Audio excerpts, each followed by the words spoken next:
നമ്മുടെ കർത്താവായ യേശുമിശിഹായുടെ വിശുദ്ധ ഏവൻഗേലിയോനിലെ ദൈവത്തിന്റെ ജീവനുള്ള വചനങ്ങളുടെ അറിയിപ്പിനെ നാം കേൾക്കണം.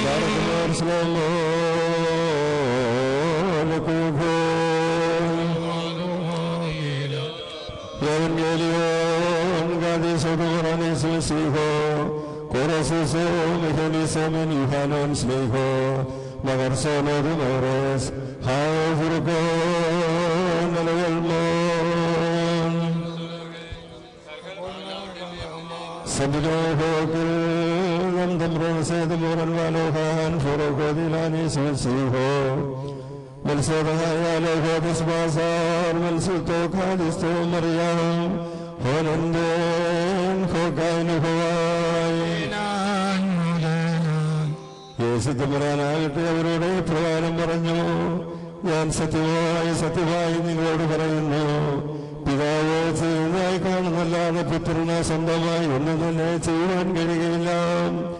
എന്നെ പിതാവ് ചെയ്യുന്നവയെ അപ്രകാരം തന്നെ പുത്രനും ചെയ്യുന്നു. പിതാവ് തന്റെ പുത്രനെ സ്നേഹിക്കുകയും താൻ ചെയ്യുന്നതെല്ലാം അവനെ കാണിച്ചു കൊടുക്കുകയും ചെയ്യുന്നു. നിങ്ങൾ ഫലപ്പെടുവാനായിട്ട് അവയിലുപരിയായിട്ട് പ്രവർത്തികളെയും അവനെ കാണിച്ചു കൊടുക്കുന്നു. പിതാവ് മരിച്ചവരെ ഉദ്ധരിച്ച് ജീവിപ്പിക്കുന്നത് പോലെ തന്നെ പുത്രനെ തനിക്ക് ഇഷ്ടപ്പെടുന്നവരെ ജീവിപ്പിക്കുന്നു. പിതാവിനെ ബഹുമാനിക്കുന്നത് പോലെ എല്ലാവരും പുത്രനെ ബഹുമാനിപ്പാനായിട്ട് പിതാവ് ഒരുവനും വിധി നൽകാതെ ന്യായവിധിയെല്ലാം പുത്രനെ ഏൽപ്പിച്ചിരിക്കുന്നു. പുത്രനെ ബഹുമാനിക്കാത്തവൻ അവനെ അയച്ച പിതാവിനെയും ബഹുമാനിക്കുന്നില്ല. ഞാൻ സത്യമായി നിങ്ങളോട് പറയുന്നു, എന്റെ വചനം കേട്ട അയച്ചനെ വിശ്വസിക്കുന്നവന് നിത്യജീവനുണ്ട്.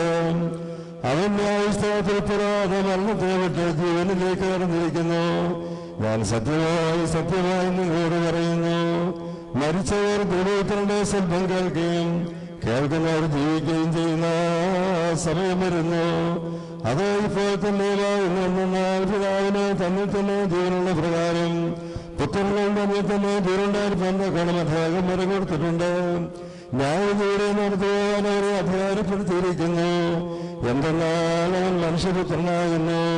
സഭക്ക് നിറവേശിയെന്നില്ല അവരവന്റെ ശബ്ദം കേട്ട് നല്ല ചെയ്തവർ ജീവന് വേണ്ടിയും തിന്മയിലവർ ദണ്ഡനവിധിക്ക് വേണ്ടിയും പുനരുദ്ധാനം ചെയ്യുന്ന സമയം വരുന്നു. ഇതിൽ നിങ്ങൾ ഭയപ്പെടുന്നതായി നമ്മുടെ കർത്താവൻ ചെയ്തു പാർക്കുന്നവർ ശൈലവും ശ്ലോൽക്കും. മക്കളിലപ്പൻ കൃപ ചെയ്യും അതുപോലെ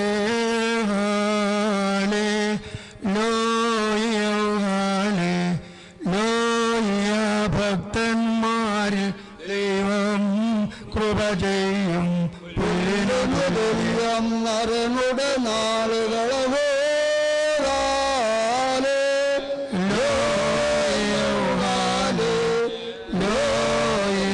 പൂക്കുന്നതു വയൽ പോച്ചെടി പോലെ പാറക്കുമോ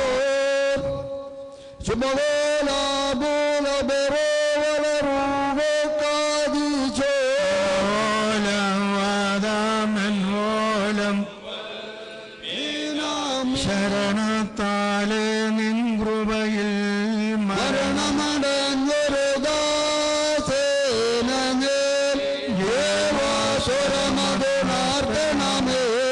കബരേ ധ്യാന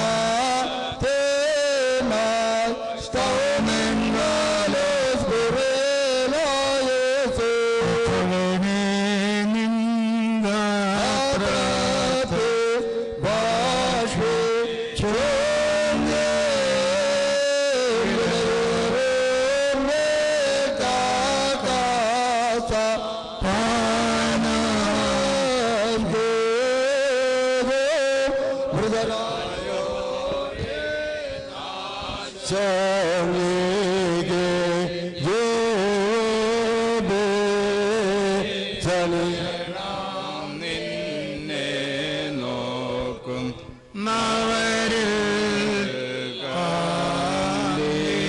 മറക്കും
പരിശുദ്ധ തിരുനാമത്തിന് മഹത്വം ഉണ്ടാകട്ടെ.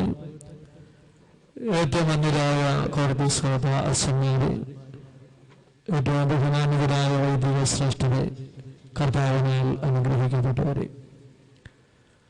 ശുദ്ധമുള്ള ഒരുപാട് പുസ്തകം 14-ാം അധ്യായത്തിന്റെ 13-ാം വചനത്തിൽ പത്മോസിന്റെ ദ്വീപിലായിരുന്ന കർത്താവിന്റെ പ്രിയ ശിഷ്യൻ യോഹന്നാൻ ഉണ്ടായ പ്രിയ ദർശനത്തിലൂടെ യോഹന്നാൻ ഇങ്ങനെ വിളിച്ചു പറഞ്ഞു, ഞാൻ സ്വർഗത്തിൽ നിന്ന് ഒരു ശബ്ദം കേട്ടു. അത് പറഞ്ഞത്, എഴുതുക, ഇന്നു മുതൽ കർത്താവിൽ മരിക്കുന്ന മൃതന്മാർ ഭാഗ്യവാന്മാർ. അവർ തങ്ങളുടെ പ്രയത്നങ്ങളിൽ നിന്ന് വിശ്രമിക്കേണ്ടതാകും. അവരുടെ പ്രവൃത്തി അവരെ പിന്തുടരുന്നു എന്ന് ആത്മാവ് പറയും. പരിശുദ്ധാത്മാവ് തനിക്ക് ലഭിച്ച ഏറ്റവും വലിയ ഒരു ബോധ്യത്തെക്കുറിച്ച് വിശുദ്ധനായ യോഹന്നാൻ ശ്ലീഹ വെളിപ്പെടുത്തി പറയുകയാണ്. അവനായിരിക്കുന്നത് ഒരു ദ്വീപിലാണ്. ആ ദ്വീപിൽ നിന്ന് കേട്ട ഒരു ശബ്ദമല്ല അവൻ വെളിപ്പെടുത്തുന്നത്. കടലിൽ നിന്ന് കേൾക്കുന്ന ഒരു ശബ്ദമല്ല അവൻ ഓർമ്മപ്പെടുത്തുന്നത്. സഹോദരി, അവൻ കേട്ട ശബ്ദം സ്വർഗത്തിൽ നിന്നാണ്. സ്വർഗത്തിൽ നിന്ന് ദൈവത്തിന്റെ അതിശക്തമായ അരുളപ്പാട് പരിശുദ്ധാത്മാവിനാൽ യോഹന്നാൻ ശ്രദ്ധിക്കുകയാണ്. അതിങ്ങനെ പറഞ്ഞു, എഴുതുക, ഇന്നു മുതൽ കർത്താവിൽ മരിക്കുന്ന മൃതന്മാർ ഭാഗ്യവാന്മാർ. ഒരുവൻ ക്രിസ്തുവിൽ മരിക്കുക എന്ന് പറഞ്ഞാൽ ഒറ്റവാക്കിൽ നമുക്ക് ബോധ്യമാണ്, അവന്റെ ജീവിതം ക്രിസ്തുവിൽ ആയിരിക്കണം. ക്രിസ്തുവിൽ ജീവിക്കുന്ന ഒരു വ്യക്തിക്ക് മാത്രമേ ക്രിസ്തുവിൽ മരിക്കുവാനായിട്ട് സാധിക്കുകയുള്ളൂ. സത്യസുറിയാനി സഭയുടെ സ്തുതിയുവാക്കപ്പെട്ട സത്യവിശ്വാസത്തിൽ നിന്നുകൊണ്ട് നാം ചിന്തിക്കുമ്പോൾ, ഒരുവൻ ക്രിസ്തുവിൽ ഉൾപ്പെട്ടവനായി തീരുവാൻ തക്കവണ്ണം ഒരു വ്യക്തി ജനിച്ച് അവന്റെ ശുദ്ധീകരണകാലം തികയുന്ന ആ കാലഘട്ടത്തിൽ തന്നെ, അഥവാ 60, 70, 80 ദിവസങ്ങൾക്കുള്ളിൽ രക്ഷാകരമായ വിശുദ്ധ മാമോദീസ എന്ന കൂദാശയിലൂടെ ആ വ്യക്തി യേശുക്രിസ്തുവിൽ ഉൾപ്പെട്ടവനായി തീരുകയാണ്. ശുദ്ധപരമാലേഖനം 6-ാം അധ്യായത്തിന്റെ 3 വചനങ്ങൾ വായിക്കുമ്പോൾ വിശുദ്ധ പൗലോസ് പറയുന്നു, യേശുക്രിസ്തുവിൽ ഉൾപ്പെട്ടവനായി തീരുവാൻ വേണ്ടി നാം മാമോദീസ സ്വീകരിച്ചിരിക്കുന്നു. ഔവണ്ണം മാമോദീസ എന്ന കൂദാശയിലൂടെ ക്രിസ്തുവിൽ ഉൾപ്പെട്ടവനായി തീരുന്ന ഒരു വ്യക്തി വീണ്ടും തിരുസഭ കൽപ്പിച്ചു നൽകുന്നതായ കൂദാശകൾ വഴിയായി, നമുക്കറിയാം, മാമോദീസ സ്വീകരിക്കുന്ന അന്ന് തന്നെ വീണ്ടും 2 കൂദാശകൾ കൂടെ വിശ്വാസി സ്വീകരിക്കുന്നു. ഒന്ന്, വിശുദ്ധ മൂറോന്റെ അഭിഷേകം. മാമോദീസ സ്വീകരിച്ചതായ ആ വ്യക്തിയുടെ ഓരോ അവയവങ്ങളെയും വിശുദ്ധ മൂറോനാൽ മുദ്രകുത്തി ആ വ്യക്തി പൂർണ്ണമായും യേശുക്രിസ്തുവിൽ ആയിത്തീരുന്ന. 2, യേശുക്രിസ്തുവിനെ ഉയർപ്പിച്ച പിതാവിന്റെ ആത്മാവിനാൽ അഭിഷേകം പ്രാപിച്ച് ഉയർപ്പിന്റെ സന്തോഷവും സഹോദരി ആത്മാവിൽ ആത്മീയനുമായി തീരുന്ന ഒരവസ്ഥയിൽ എത്തിച്ചേരുന്നു. ആ വ്യക്തി വീണ്ടും ജഡമയനല്ല, ആത്മമയനായി തീരുന്നു.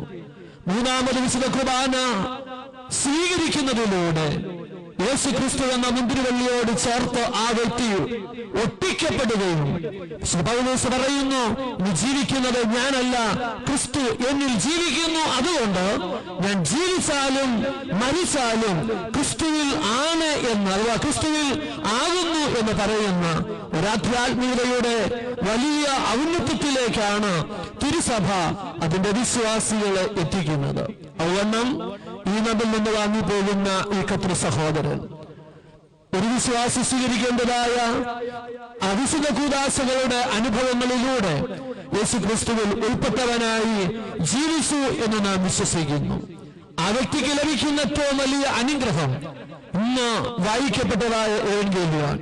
വിശുദ്ധ യോഹന്നാന്റെ സുവിശേഷം 5-ാം അധ്യായം 24-ാം വചനത്തിൽ ഇപ്പോൾ നാം വായിച്ചു കേട്ടു. ക്രിസ്തു പറഞ്ഞു, സത്യം സത്യം ഞാൻ നിങ്ങളോട് പറയുന്നു, എന്റെ വചനം കേട്ട് അനുസരിച്ച് എന്നിൽ വിശ്വസിക്കുന്നവൻ മരിച്ചാലും ജീവിക്കും. എന്നിൽ വിശ്വസിക്കുന്നവന് നിത്യജീവൻ ഉണ്ട്. അവൻ ന്യായവിധിയിൽ ആകാതെ മരണത്തെ വിട്ട് ജീവനിലേക്ക് കടന്നിരിക്കുന്നു. ആ വലിയ പ്രതീക്ഷ ഈ കത്ര സഹോദരനെ കുറിച്ച് നമുക്കുണ്ട്. ആ പ്രതീക്ഷയോടും പ്രത്യാശയോടും കൂടെ ഈ കത്ര സഹോദരനെ നമുക്ക് അദ്ദേഹം പ്രിയം വെച്ച ഇമ്പങ്ങളുടെ പരദീസയിലേക്ക് യാത്ര അയക്കാം. നമുക്കറിയാം, ഏവരോടും വളരെ സ്നേഹത്തോടും ഏറ്റവും ഇഷ്ടത്തോടും കൂടെ പെരുമാറുന്ന ഒരു നല്ല വ്യക്തിത്വമായിരുന്നു നമ്മിൽ നിന്ന് വാങ്ങിപ്പോകുന്ന ഈ കത്രി സഹോദരൻ്റേത്. നിറഞ്ഞ ചിരിയോടുകൂടെ. അദ്ദേഹത്തിന് ശത്രുക്കളുണ്ടോ എനിക്കറിയില്ല. കാരണം ആരോടും വളരെ സ്നേഹത്തോടും ഇഷ്ടത്തോടും കൂടെ പെരുമാറുന്ന ഒരു നല്ല സ്വഭാവം. എന്റെ കൊച്ചുപ്രായം മുതൽ, കടയിൽ ആയിരുന്ന ഒരു കാലഘട്ടം മുതൽ വളരെ നല്ല സ്നേഹ ബന്ധത്തിലും വളരെ നല്ല സ്നേഹത്തിലും ജീവിച്ചു.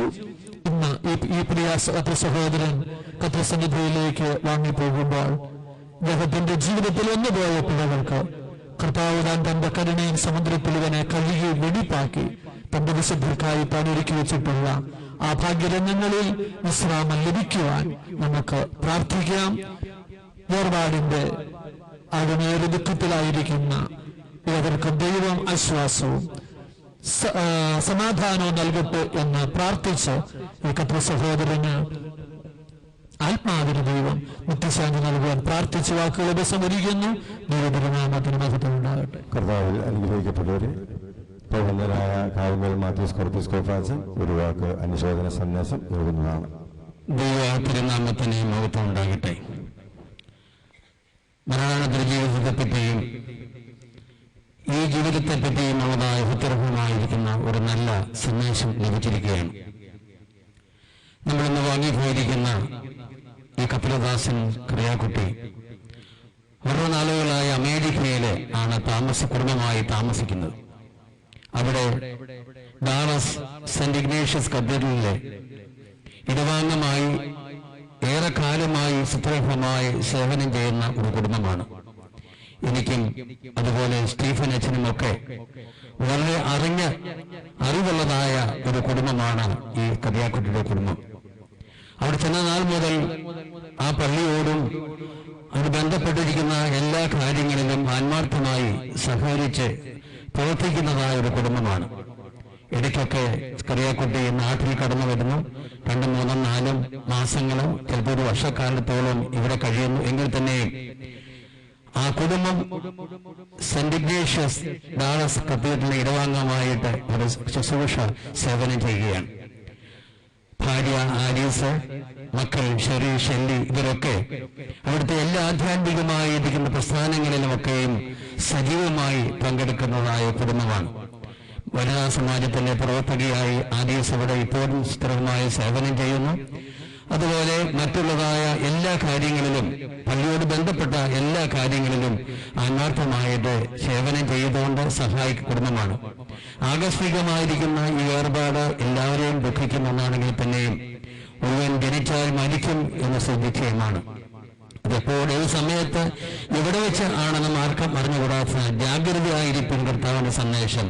നമുക്കൊന്ന് ഒരുങ്ങിയിരിക്കാനുള്ള കാലയളവാണ് എന്നുള്ള സന്ദേശമാണ് ഈ ഭവനം നമുക്ക് തരുന്നത്. ഈ കത്രദാസന്റെ വേർപാടിൽ ഡാളസ് സെന്റ് ഇഗ്നേഷ്യസ് കത്തീഡ്രൽ ഇടവകയും വികാരിക്കും മരിയൻ കമ്മിറ്റി അംഗങ്ങൾക്കും അതുപോലെ തന്നെ അവിടുത്തെ ഭക്തസംഘടന ഭാരവാഹികൾക്കും എല്ലാ വിശ്വാസികൾക്കുമുള്ളതായ അനുശോചനം പ്രാർത്ഥനാപൂർവ്വം കുടുംബത്തെ അറിയിക്കുകയാണ്. ഡാളസിൽ നിന്നും കുറെ ആളുകൾ ഇവിടെ വന്നെത്തിയിട്ടുണ്ട്. അവരോട് ചേർന്ന് ഒരിക്കൽ കൂടെ പ്രാർത്ഥനാപൂർവ്വമായിരിക്കും അനുശോചനം അറിയിച്ചുകൊണ്ട് വാക്കുവെച്ചിരിക്കുന്നു. കർത്താവിൽ അനുഗ്രഹിക്കപ്പെട്ടവരെ, ആശ്വാസത്തിന്റെയും സമാധാനത്തിന്റെയും നല്ല സന്ദേശങ്ങൾ നമുക്ക് ലഭിച്ചു. ഈ സമൂഹത്തിന് തന്നെ ഒരു വലിയ നഷ്ടമാണ് പ്രിയപ്പെട്ട കറിയാപ്പയുടെ വേർപാടെന്ന് ഞാൻ പറയാൻ നിങ്ങൾക്ക് അവർക്കും അറിയാം. നമ്മുടെ ഇടവക പള്ളിയെ സംബന്ധിച്ചും അദ്ദേഹം ഒരു സജീവ സാന്നിധ്യമായിട്ട് ഉള്ള കാലത്തോടെല്ലാം മാനേജിംഗ് കമ്മിറ്റി അംഗമായിട്ടൊക്കെ അദ്ദേഹം സേവനം അനുഷ്ഠിച്ചിട്ടുണ്ട്. വിശ്വസ്തനായ ഒരു അംഗം എന്നുള്ള നിലയിൽ അദ്ദേഹം നമ്മുടെ പള്ളിക്ക് വേണ്ടി നല്ല സേവനം നടത്തിയിട്ടുള്ള കാര്യം ഞാൻ ഈ അവസരത്തിൽ ഓർക്കുകയാണ്. സമത്വം കത്തീഡ്രലിന് വേണ്ടി അതിലെല്ലാ ഇടവകങ്ങൾക്കും വേണ്ടി പ്രത്യേകിച്ച് വന്യ വൈദിക ശ്രേഷ്ഠര്, മാനേജിംഗ് കമ്മിറ്റി അംഗങ്ങൾ, ബഹുമാന ട്രസ്റ്റിമാര്, പള്ളി സെക്രട്ടറി, ഇവർക്കെല്ലാവർക്കും വേണ്ടിയുള്ള പ്രത്യേകമായ ദുഃഖത്തെയും അനുശോചനത്തെയും ഈ അവസരത്തിൽ അറിയിക്കുന്നു. പള്ളിയുടെ എല്ലാ സ്ഥാപനങ്ങളുടെ പേരിലുമുള്ള ദുഃഖവും അനുശോചനവും ഈ അവസരത്തിൽ രേഖപ്പെടുത്തുന്നു. എല്ലാ ആത്മീയ പ്രസ്ഥാനങ്ങൾക്കുമുള്ള പ്രത്യേകിച്ച് പ്രാർത്ഥനാ യോഗങ്ങൾ, അതുപോലെ തന്നെ വനിതാ സമാജം, മറ്റ് സൺഡേ സ്കൂളുകൾ ഇവയ്ക്കെല്ലാം വേണ്ടിയുള്ള ദുഃഖവും അനുശോചനവും ഈ അവസരത്തിൽ രേഖപ്പെടുത്തിക്കൊണ്ട് ഇപ്പോൾ ഭവനത്തിൽ വെച്ചുള്ള എല്ലാ ശുശ്രൂഷകളും സമാപിച്ചിരിക്കുകയാണ്. നമുക്ക് ഇനി ഈ പ്രിയപ്പെട്ട നമ്മുടെ കത്തോലിക്ക സഹോദരനെ പ്രാർത്ഥിച്ച് പള്ളിയിൽ കൊണ്ടുപോയി സംസ്കരിക്കുക എന്നുള്ളതാണ് തുടർന്നുള്ള നമ്മുടെ ചുമതല. അപ്പോൾ വിലാപയാത്ര ആരംഭിക്കുന്നതിന് മുമ്പായിട്ട് ചുംബനം കൊടുത്ത് യാത്രയാക്കേണ്ട സന്ദർഭമാണ്. ഏറ്റവും അടുത്ത ബന്ധപ്പെട്ടവർ മാത്രം ചുംബനം കൊടുക്കുമ്പോൾ ഓർക്കേണ്ട കാര്യം വൈദ്യശാസ്ത്രർ ഇവിടെ ഓർപ്പിച്ചു കഴിഞ്ഞു. നല്ല പ്രത്യാശയോടും വിശ്വാസത്തോടും കൂടെ ഈ കത്തോലിക്ക സഹോദരനെ നമുക്ക് കർത്താവിന്റെ രണ്ടാമത്തെ വരവെങ്കിൽ കത്തോലിക്ക സന്നിധിയിൽ നേരിട്ട് മുഖാമുഖമായിട്ട് കാണാമെന്നുള്ള നല്ല പ്രത്യാശയിലും പ്രതീക്ഷയിലും ഇപ്പോൾ ചുംബനം കൊടുത്ത് യാത്രയാകണം എന്ന് ഞാൻ നിങ്ങളെ അറിയിക്കുന്നു. അതോടൊപ്പം തന്നെ പള്ളിയിലേക്ക് ബഹുശരീരം വിലാപയാത്രയാണ് കൊണ്ടുപോകുന്നത്. അതിനുള്ള ക്രമീകരണങ്ങൾ ചെയ്യേണ്ടതാണ്. കുരിശ്, മെഴുകുതിരി, അതുപോലെ തന്നെ മുത്തുക്കുടകളൊക്കെ എടുത്ത് 2 ലൈനായിട്ട് നിൽക്കേണ്ടതാണ്. പള്ളിയിൽ പോകാൻ ഉദ്ദേശിക്കുന്ന എല്ലാവരും ആ മഞ്ചൽ പുറത്തേക്ക് ഇട്ട് കഴിയുമ്പോൾ അതിനുള്ള മുത്തുക്കുടകൾ എല്ലാവരും എടുത്ത് 2 ലൈനായിട്ട് പോകാൻ ബുദ്ധിമുട്ടായതുകൊണ്ട് ഒരു 8 ലൈനായിട്ട് പതുക്കെ പോയാൽ മതിയാകും എന്ന് ഞാൻ നിങ്ങളെ അറിയിക്കുന്നു. എല്ലാവരും സഹകരിച്ച് ഈ വിലാപയാത്ര അനുഗ്രഹമാക്കി തീർക്കണം എന്ന് നിങ്ങളെ സ്നേഹത്തെ ഓർപ്പിക്കുന്നു. കരുണ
ബന്ധിച്ചെടുവീൻ